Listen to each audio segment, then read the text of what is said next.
Hello students. So last lecture में हम लोग ने separating the components by chromatography पढ़ा था और इस लेक्चर में हम लोग separating the components by distillation पढ़ने वाले हैं। ये जो डिस्टिलेशन प्रोसेस है ये कुछ सब्लिमेशन की तरह ही है। आप लोग याद करिए, ये जो हम लोग मिक्सचर को सेपरेट करने का टेक्निक शुरू किए हैं उसमें हम लोग टोटल 4 टेक्निक पढ़ चुके हैं, जिनमें सबसे पहले हम लोगों ने इवेपोरेशन पढ़ा, दूसरे नंबर पर हम लोगों ने सेंट्रीफ्यूगेशन पढ़ा, तीसरे नंबर पर हम लोगों ने सब्लिमेशन पढ़ा और चौथे नंबर पर हम लोगों ने क्रोमेटोग्राफी पढ़ा और आज 5वें नंबर पर हम लोग डिस्टिलेशन पढ़ने जा रहे हैं। अब इनमें ये जो डिस्टिलेशन प्रोसेस है ये कुछ सब्लिमेशन की तरह ही है। सब्लिमेशन में हम लोगों ने क्या किया था? सब्लिमेशन में हम लोगों ने 2 सॉलिड कंपोनेंट लिए थे, एक तो अपना कॉमन सॉल्ट हो गया और एक अपना अमोनियम क्लोराइड हो गया। अब कॉमन सॉल्ट और अमोनियम क्लोराइड के मिक्सचर को सेपरेट करने के लिए हम लोगों ने सब्लिमेशन प्रोसेस यूज किया था। तो सेम ऐसे डिस्टिलेशन प्रोसेस को यूज करेंगे।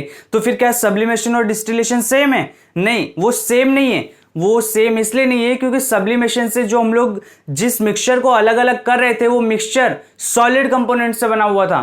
कॉमन सॉल्ट भी सॉलिड था और जो अमोनियम क्लोराइड था वो भी सॉलिड था। तो ये दोनों जो थे वो दोनों सॉलिड थे और उन दोनों सॉलिड को मिलाकर जो मिक्सचर बना था उस मिक्सचर को अलग अलग करने के लिए हम लोगों ने सब्लिमेशन यूज किया था। और इस लेक्चर में हम लोग जो कि है डिस्टिलेशन, उसमें हम लोग ऐसे 2 कंपोनेंट्स को अलग करेंगे जो कि लिक्विड से बने हुए होंगे। एक ऐसे मिक्सचर को अलग करेंगे जो कि लिक्विड से बना हुआ होगा, ठीक है, जो कि लिक्विड से बना हुआ होगा। अब ये कुछ सब्लिमेशन की तरह ही काम करेगा लेकिन पूरी तरीके से नहीं करेगा, क्योंकि सब्लिमेशन से हम लोग 2 सॉलिड कंपोनेंट को अलग करते थे और डिस्टिलेशन से हम लोग 2 लिक्विड कंपोनेंट को अलग करेंगे। अब लिक्विड कंपोनेंट की बात आई है तो हम लोग को यह भी पता होना चाहिए कि लिक्विड कंपोनेंट कैसे होना चाहिए। सो लिक्विड कंपोनेंट आपके मिसिबल होने चाहिए। मिसिबल यानी कि एक दूसरे में अच्छे से घुले हुए होने चाहिए। अगर मैं ऐसा ऊपर से देखूं भी तो भी मेरे को लगना नहीं चाहिए कि मैंने जो है 2 लिक्विड को मिक्स किया है, ऐसा मेरे को लगना नहीं चाहिए।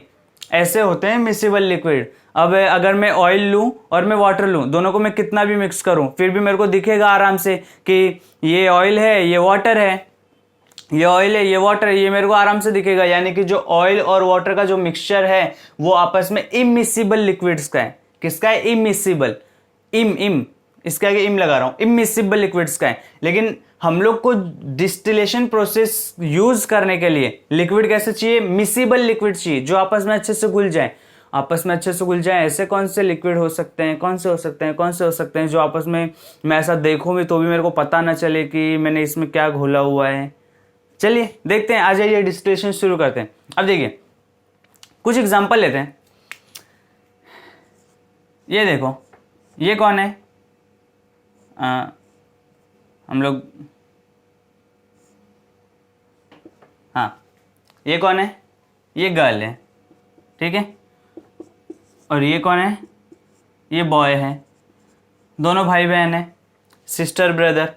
अब ये जो सिस्टर थी, ये सिस्टर नेल पॉलिश लगा रही थी, नेल पॉलिश ऐसे लगा रही थी, ठीक है। नेल पॉलिश जब वो ऐसे ऐसे लगा रही थी तो उसने अपने नेल पॉलिश लगा रही थी तो नेल पॉलिश उसका थोड़ा सा खराब हो गया था। नेल पॉलिश कैसे हो गया था? थोड़ा सा खराब हो गया तो भी खराब हो जाता है तो हम लोग कैसे उसको हटाते हैं ना। तो हटाने के लिए, नेल पॉलिश हटाने के लिए हम लोग नेल पॉलिश रिमूवल लाते हैं। क्या लाते हैं? नेल पॉलिश हटाने के लिए हम लोग लाते हैं नेल पॉलिश रिमूवल, यानी कि जिससे हम लोग की जो नेल पॉलिश है वो निकल जाए। सो इसके लिए हम लोग किसका यूज करते हैं? नेल पॉलिश रिमूवल का यूज करते हैं। तो ये जो सिस्टर है वो ऐसे ऐसे लगा रही थी क्या? ये लगा रही थी क्या? नेल पॉलिश रिमूवल, अरे नेल पेंट लगा रही थी। नेल पेंट नाखून पे लगाते हैं ना, याद है ना? हाँ, नेल पेंट लगा रही थी तो थोड़ा सा खराब हो गया तो वो नेल पॉलिश रिमूवल तो वो दुकान से लाई हुई थी कि जब भी अगर नेल पॉलिश में थोड़ा लगाते टाइम थोड़ा सा भी गलती हो जाए तो मैं नेल पॉलिश रिमूवल लगा के हटा लूंगी।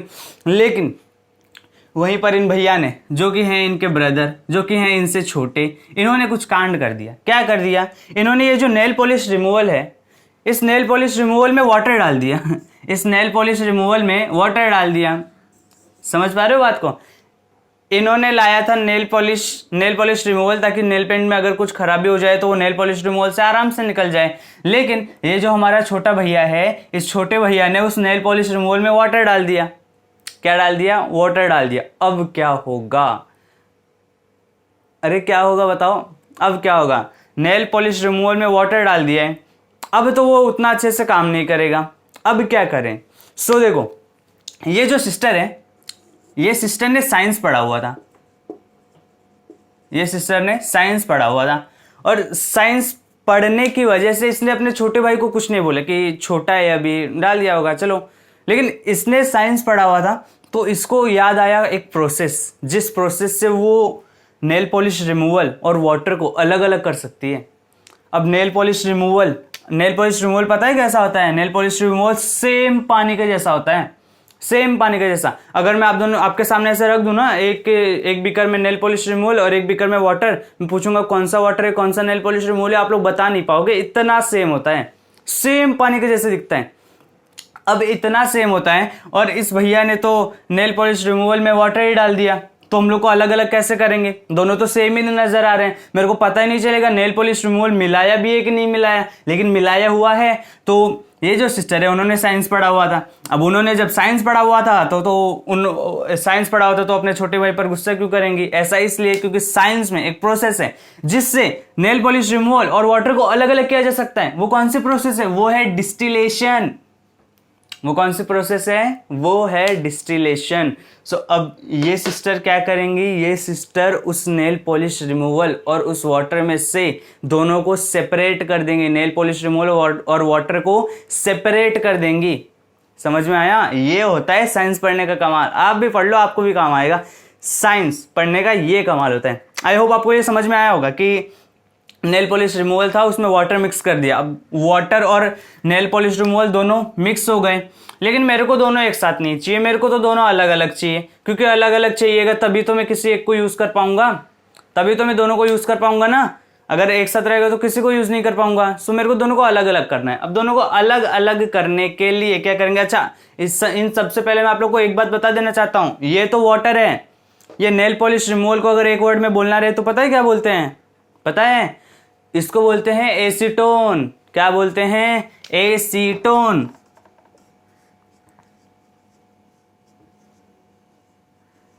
एसीटोन।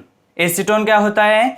नेल पॉलिश रिमूवल को ही एसीटोन बोला जाता है। एसीटोन उसका साइंटिफिक नेम है, ठीक है। साइंस की भाषा में हम लोग नेल पॉलिश रिमूवल को एसीटोन कहते हैं। अब देखो, दुकानदार के पास जाएंगे, उसको बोलेंगे एसीटोन दे दो, उसको कुछ समझेगा ही नहीं। अरे वो थोड़ी साइंस पढ़ा हुआ है, साइंस पढ़ा हुआ होता तो वो दुकान में बैठा होता क्या? नहीं ना, वो साइंस नहीं पढ़ा हुआ है इसीलिए दुकान में बैठा हुआ है। सो साइंस पढ़ने से बहुत कुछ होता है। सो देखो, वो दुकान में बैठा हुआ है, उसको जाकर के बोलोगे एसीटोन दे दो, उसको कुछ समझेगा नहीं, बोलेगा क्या पता कौन सी सब्जी मांगने आए ठीक है। लेकिन जब आप उसको बोलोगे नेल पॉलिश रिमूवल दो, तो वो आपको जो देगा वो एसीटोन ही होगा। वो क्या होगा? वो एसीटोन ही होगा। सो ये क्या होता है? एसीटोन होता है और ये वाटर होता है। सो यहाँ पर हम लोग को एक मिक्सचर मिल चुका है एसीटोन का और वाटर का। अब मेरे को चाहिए कि मैं इस एसीटोन और वाटर का जो मिक्सचर है उन दोनों को सेपरेट कर दूं। उन दोनों को क्या कर दूं? उन दोनों को सेपरेट कर दूं, ठीक है। सो उन दोनों को सेपरेट करने के लिए मैं क्या कर सकता हूं?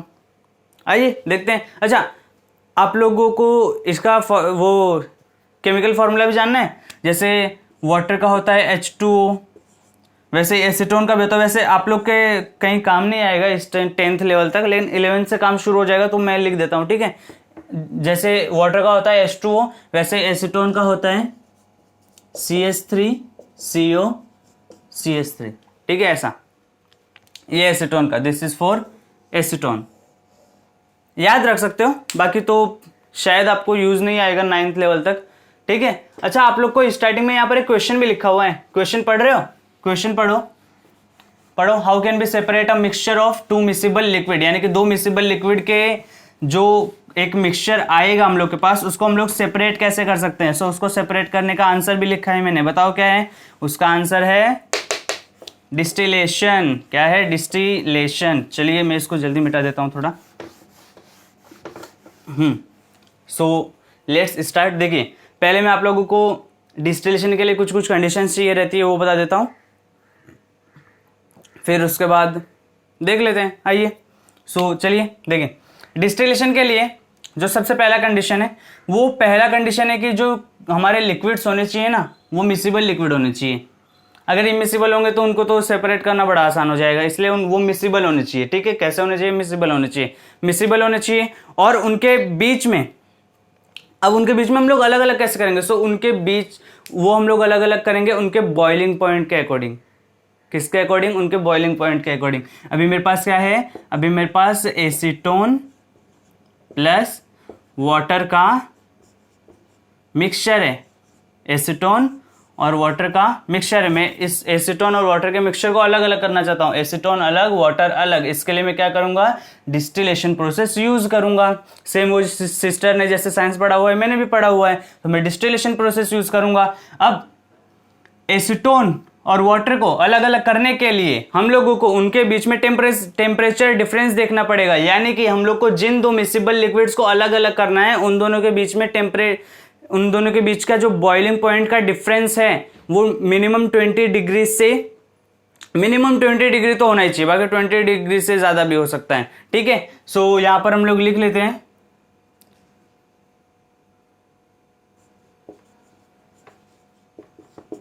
The difference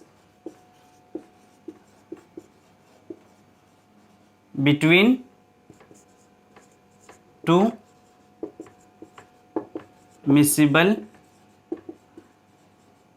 liquids should be at least 20 degree Celsius. कम से कम 20 डिग्री सेल्सियस होना चाहिए, तब जाकर के हम लोग उसको अलग अलग कर सकते हैं। अगर मैंने ऐसे दो लिक्विड लिए हैं जिनका जो टेम्परेचर डिफरेंस है वो मिनिमम 20 डिग्री के बराबर नहीं आ रहा है, किसके बीच का? The temperature difference, the difference between two miscible liquid should be at least, so the boiling point difference, उसको लिख लो ऐसा, the boiling point difference between two miscible liquids should be at least 20 degree Celsius, यानी कि जो दो miscible liquids हैं उन दोनों के बीच का जो बॉइलिंग पॉइंट में डिफरेंस है, जो बॉइलिंग पॉइंट में डिफरेंस है वो कम से कम कितना होना चाहिए? 20 डिग्री सेल्सियस तक होना चाहिए, उससे ज्यादा भी हो सकता है। अभी मैंने एसीटोन लिया और वाटर लिया, अगर मैं ऐसा ले लूं कि एक जो मेरे पास लिक्विड है उसका जो बॉइलिंग पॉइंट है 100 डिग्री सेल्सियस है और 100 डिग्री सेल्सियस बोल दे तो वो वाटर हो गया, और मैं दूसरा लिक्विड ऐसा ले लूं जिसका जो टेम्परेचर डिफरेंस है वो मान लो मैंने बोल दिया 95 डिग्री सेल्सियस है। ठीक है, सो अगर मैंने इसको और इसको दोनों को मिक्स कर दिया तो दोनों को मिक्स करने के बाद मैं उनको सेपरेट कर पाऊंगा डिस्टिलेशन से? नहीं कर पाऊंगा। क्यों नहीं कर पाऊंगा? क्योंकि इन दोनों के बीच का जो टेम्परेचर डिफरेंस है वो कम से कम कितना होना चाहिए? 20 डिग्री या तो उससे ज्यादा होना चाहिए। कम से कम 20 डिग्री होना चाहिए या तो उससे ज्यादा भी हो सकता है। लेकिन यहां पर टेम्परेचर डिफरेंस कितना आ रहा है? 5 डिग्री सेल्सियस का ना। अरे 100 में से 95 माइनस करोगे सो 5 डिग्री सेल्सियस का। सो इससे मैं यहां से 100 डिग्री सेल्सियस वाले बॉइलिंग पॉइंट से और 95 डिग्री वाले बॉइलिंग पॉइंट से जो मैं लिक्विड्स बनाऊंगा उनको मैं डिस्टिलेशन प्रोसेस से अलग अलग नहीं कर सकता। मैं कौन कौन से लिक्विड को डिस्टिलेशन प्रोसेस से अलग अलग कर सकता हूं? मैं उन लिक्विड को डिस्टिलेशन प्रोसेस से अलग अलग कर सकता हूं जिनके बीच का जो बॉइलिंग पॉइंट में डिफरेंस है, जिनके बीच का बॉइलिंग पॉइंट में डिफरेंस है वो डिफरेंस कितना होना चाहिए? कम से कम 20 डिग्री सेल्सियस तो होना ही चाहिए। कम से कम कितना होना चाहिए? 20 डिग्री सेल्सियस तो होना चाहिए। बोलिए, समझ में आया कि कम से कम कितना होना चाहिए? 20 डिग्री सेल्सियस होना चाहिए। अच्छा, अगर मेरे को ऐसे दो मिसिबल लिक्विड को अलग करना है जिनके बीच का बॉइलिंग पॉइंट का डिफरेंस 20 डिग्री सेल्सियस होना चाहिए, तो क्या एसीटोन और वाटर का बीच का डिस्टेंस 20 डिग्री सेल्सियस से ऊपर है या 20 डिग्री सेल्सियस है? हाँ है। कैसे है? देखो, वाटर का जो बॉइलिंग पॉइंट होता है वो होता है 100 डिग्री सेल्सियस। वो कितना होता है? 100 डिग्री सेल्सियस। अच्छा, बॉइलिंग पॉइंट का क्या मतलब है? बॉइलिंग पॉइंट का ये मतलब है कि जैसे ही उस लिक्विड का टेम्परेचर 100 डिग्री सेल्सियस पर पहुंच जाएगा उसका स्टेट कन्वर्जन होना शुरू हो जाएगा। यानी कि वाटर है, वाटर का बॉइलिंग पॉइंट 100 डिग्री सेल्सियस है, यानी कि जैसे ही वाटर का टेम्परेचर 100 डिग्री सेल्सियस होगा उसके वेपर्स बनना शुरू हो जाएंगे। और एसीटोन का जो बॉइलिंग पॉइंट है वो है 56 डिग्री सेल्सियस। कितना है? 56 डिग्री सेल्सियस है। बोलिए समझ में आया कितना है 56 डिग्री सेल्सियस। अच्छा अभी क्या इन दोनों के बीच का जो टेम्परेचर डिफरेंस है वो 20 डिग्री सेल्सियस से ज्यादा है। अरे टेम्परेचर डिफरेंस कैसे निकालोगे, ये बॉइलिंग पॉइंट का डिफरेंस, बॉइलिंग पॉइंट का डिफरेंस कैसे निकालोगे, 100 degree Celsius minus 56 degree Celsius कितना आएगा 44 डिग्री सेल्सियस। और 44 डिग्री सेल्सियस मेरे को तो लग ही रहा है 20 डिग्री सेल्सियस से ज्यादा ही है, 20 डिग्री सेल्सियस से ज्यादा ही है ना, बोलो 20 डिग्री सेल्सियस से ज्यादा ही है, यानी कि यहां पर हम लोग डिस्टिलेशन प्रोसेस यूज कर सकते हैं। बोलिए समझ में आया कि डिस्टिलेशन प्रोसेस कब यूज की जा सकती है, कब कि जिन दो लिक्विड्स को हमें अलग अलग करना है उनके बीच का जो बॉइलिंग पॉइंट में डिफरेंस है वो एटलीस्ट 20 डिग्री सेल्सियस होना चाहिए। 20 डिग्री सेल्सियस से ज्यादा हुआ तो और अच्छी बात है, लेकिन कम से कम 20 डिग्री सेल्सियस होना चाहिए। अगर 20 डिग्री से कम हो गया तो डिस्टिलेशन प्रोसेस यूज नहीं की जा सकती। समझ में आया? चलिए देख लेते हैं फिर डिस्टिलेशन प्रोसेस में आगे क्या करते हैं। देखिए स्टूडेंट्स, यहाँ पर मैंने अपना जो डिस्टिलेशन प्रोसेस है उसका थियरी लिखा है, उसमें हम लोग को कुछ कुछ बातें होनी चाहिए। अगर ये बातें नहीं होंगी तो डिस्टिलेशन प्रोसेस पॉसिबल नहीं होगा, जिनमें से एक तो टेम्परेचर डिफरेंस वाली मैंने आपको बता दी है, और टेम्परेचर डिफरेंस से रिलेटेड ये एक और है। देखिए distillation involves conversion of liquid into vapors by heating followed by condensation of the vapors does produced। इसका मतलब क्या है कि हम लोग पहले जो लिक्विड रहेगा उसको हीट करेंगे, हीट करने के बाद हम लोग को उसका वेपर्स मिल जाएगा, और वेपर्स मिलने के बाद हम लोग उसको कंडेंसेशन करके उसके जो वेपर्स हैं उनको इकट्ठा कर लेंगे, और फिर से हम लोग को जो लिक्विड चाहिए था वो मिल जाएगा। ये हम लोग क्या कर रहे हैं, ये हम लोग कर चुके हैं, रोज घर पर रोज करते हैं। कैसे करते हैं, जब हम लोग खाना बनाते हैं तो उसमें पानी भी मिलाते हैं, फिर जैसे ही पानी को वो ऊपर जो कंटेनर रहता है उसके ऊपर ढकना रख देते हैं, फिर वो पानी ऐसे उबलते रहता है, फिर उसका वेपर्स बन जाता है, वेपर्स बनकर वो उस ढकने के ऊपर चले जाता है, फिर जैसे हम लोग ऐसे वेपर्स बनकर ढकने के ऊपर जाता है, फिर वहां पर जाकर क्या होता है वो ठंडा हो जाता है, कूलिंग, फिर कूलिंग होकर वही जो प्रोसेस है उसी को क्या बोलते हैं, उसी को बोलते हैं कंडेंसेशन। उसी को बोलते हैं कंडेंसेशन। फिर उसके बाद वो क्या होता है, जैसे हम लोग ऐसे हटाकर देखते हैं तो हम लोग को वो पानी दिखते रहता है ना, सो वो किसके कारण हुआ है, वो कंडेंसेशन के कारण हुआ है। जैसे हम लोग ने वाटर को हीट किया वो वेपर्स में कन्वर्ट हुआ, फिर वेपर्स ऊपर जाकर ठंडा हो गई, सो वेपर्स वापस लिक्विड में कन्वर्ट हो गई, वो वहां पर होता है, और यहाँ पर भी वही होने वाला है। ठीक है, distillation is used for separation of components of mixture containing 2 miscible liquids. ये मिसिबल वर्ड मेन है, ठीक है। Liquids which boil without decomposition, इसका मतलब क्या है, ये इसका मतलब समझो, इसका मतलब ये है कि अगर हम लोग जिन कंपोनेंट्स को हमें अलग अलग करना है ना, ऐसा नहीं हो कि उनके हीट करने के बाद वो डिकम्पोज हो जाए, वो ऐसा डिस्ट्रॉय हो जाए, ऐसा नहीं करना है हम लोग को, समझे। जैसे बहुत सारे लिक्विड्स ऐसे होते हैं ना कि उनको हीट करने से वो डिस्ट्रॉय हो जाते हैं, डिकम्पोज हो जाते हैं, तो हम लोगों को ऐसे दो लिक्विड को सेपरेट करना है जो कि डिकम्पोज ना हो, जिनका डिकम्पोजिशन पॉसिबल ना हो, ठीक है। एंड हैव सफिशियंट डिफरेंस, और सफिशियंट डिफरेंस होना चाहिए, इसको तो गांठ बांध लो। कितना होना चाहिए, 20 डिग्री सेल्सियस कम से कम होना चाहिए इन देयर बॉइलिंग पॉइंट के बीच उनका जो डिफरेंस है वो कितना होना चाहिए, 20 डिग्री सेल्सियस होना चाहिए, 26 नहीं 20 डिग्री सेल्सियस। बोलिए समझ में आया कि 20 डिग्री सेल्सियस होना चाहिए। और ये हम लोग देख भी चुके हैं ना, 20 डिग्री सेल्सियस होना चाहिए। तो 20 डिग्री सेल्सियस वो है ना अपना वाटर लिया और एसीटोन लिया, दोनों के बीच का जो टेम्परेचर वो तो 44 डिग्री सेल्सियस आ रहा था, हम लोग को तो 20 चाहिए। थर्ड वाला पढ़ो, the more volatile component distils over first while the less volatile component distils afterwards. ठीक है, इसका मतलब क्या है, जो ज्यादा वोलाटाइल कंपोनेंट है वो पहले वेपर बनेगा, जो लेस वोलाटाइल कंपोनेंट है वो बाद में वेपर बनेगा। उसको लिख लो, मोर वोलाटाइल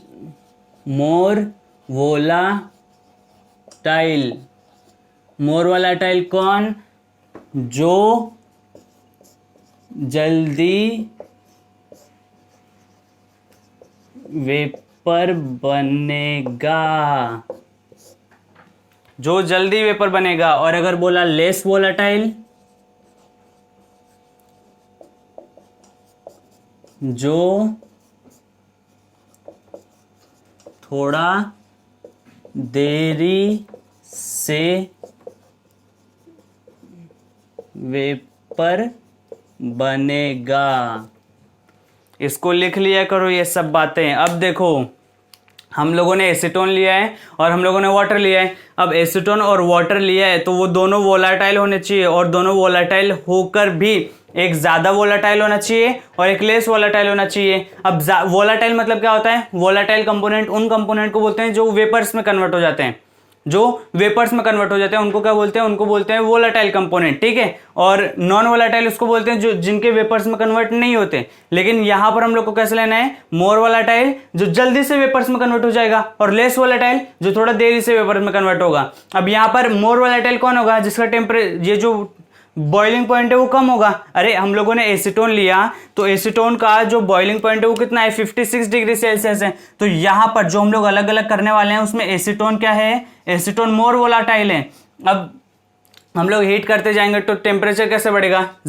1 2 3 4 5 6 7 8 9 10 ऐसे बढ़ेगा। ऐसे बढ़ के पहले जैसे ही 56 पर पहुंचेगा वैसे ही एसीटोन का वेपर्स बनना शुरू हो जाएगा। लेकिन वाटर का वेपर बनना शुरू नहीं होगा, क्योंकि वाटर कैसा है? वाटर लेस वोलाटाइल है।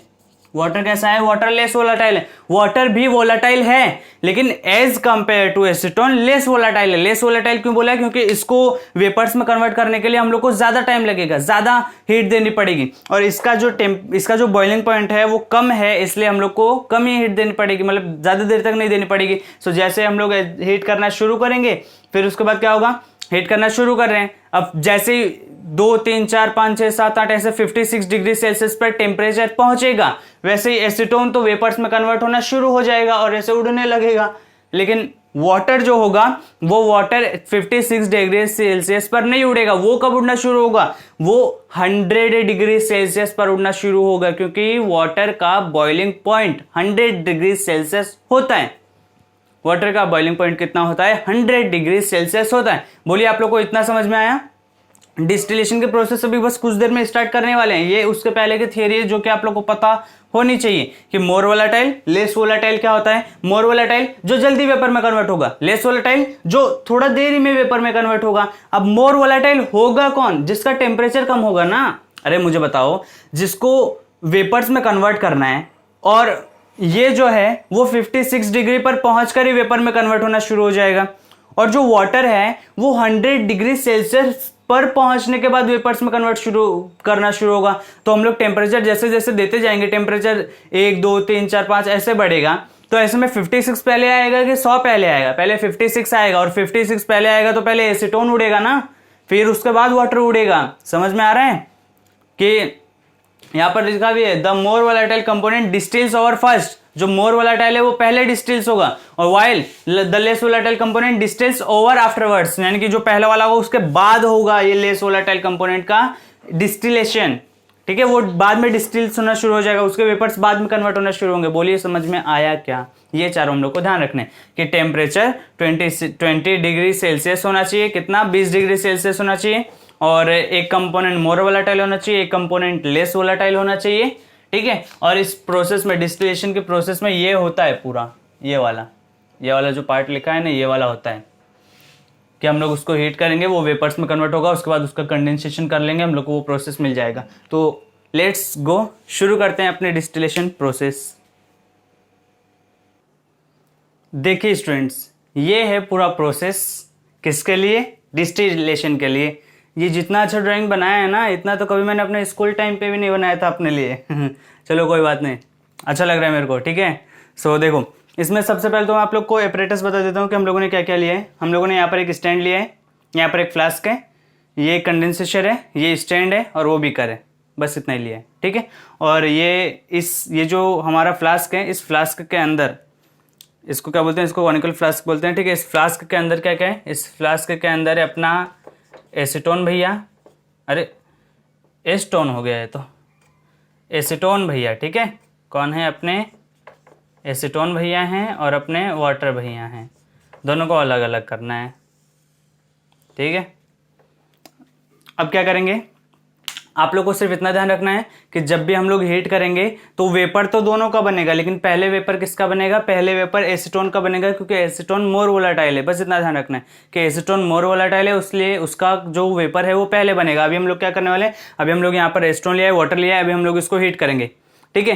हीट करने के बाद क्या होगा, हीट करने के बाद जैसे ही टेम्परेचर बढ़ना शुरू होगा, अब टेम्परेचर बढ़ना शुरू होगा, यहाँ पर वाटर है और एसीटोन है, टेम्परेचर बढ़ना शुरू होगा, 1 2 3 4 5 6 7 से 56 जाएगा, 56 तक पहुंच जाएगा ना। जैसे ही 56 डिग्री पर ये टेम्परेचर पहुंचेगा वैसे ही एसीटोन के वेपर बनना शुरू होंगे, वैसे ही क्या होंगे, एसीटोन के वेपर्स बनना शुरू हो जाएंगे। क्या हो जाएंगे, एसीटोन के वेपर्स बनना शुरू हो जाएंगे। क्यों, क्योंकि एसीटोन का बॉइलिंग पॉइंट 56 डिग्री सेल्सियस है। बॉइलिंग पॉइंट का ये मतलब है कि जब वो बॉइलिंग पॉइंट जो टेम्परेचर है वो उसके बॉइलिंग पॉइंट के करीब हो जाएगा तो वो वेपर में कन्वर्ट होना शुरू हो जाएगा। एसीटोन का बॉइलिंग पॉइंट 56 डिग्री सेल्सियस है और जैसे ही टेम्परेचर 56 डिग्री सेल्सियस होगा तो एसीटोन अपने वेपर में कन्वर्ट होना शुरू हो जाएगा। यहाँ से हम लोग हीट किए जा रहे हैं, जैसे ही 56 डिग्री सेल्सियस हुआ एसीटोन के वेपर्स में कन्वर्ट हुआ और वाटर अभी भी यही है। सो जैसे ही 56 डिग्री सेल्सियस होगा, एसीटोन किधर है, एसीटोन इधर है। अब मेरे को एसीटोन को जाने नहीं देना है, मेरे को एसीटोन को रखना है, तो एसीटोन इधर से जाएगा, इस पाइप में से जाएगा जाएगा जाएगा जाएगा जाएगा, इधर एक प्रोसेस होगा। इधर क्या प्रोसेस होगा, इधर है वाटर कंडेंसर। वाटर कंडेंसर क्या करेगा, वाटर कंडेंसर जो भी चीजें वेपर्स रहेंगे ना उनको कंडेंस्ड करके लिक्विड फॉर्म में बना देगा, उनको कंडेंस करके यानी कि इकट्ठा करके कूल करके लिक्विड फॉर्म में बना देगा। तो देखो यहां से वेपर्स जा रहे हैं, किसके,